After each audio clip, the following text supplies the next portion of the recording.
doing all these people out worried and unhappy.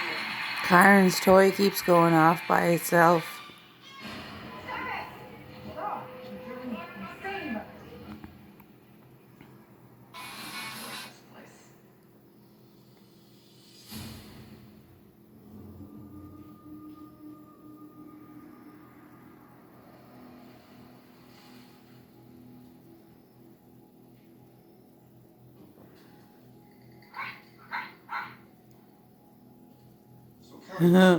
That's freaky.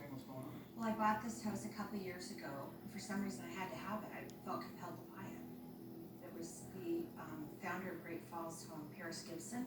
Well, what do you know about him? Well, he had the house built in 1890, and he is also the person that founded Great Falls. So why don't you try to explain, if you can, what kind of strange things are going on?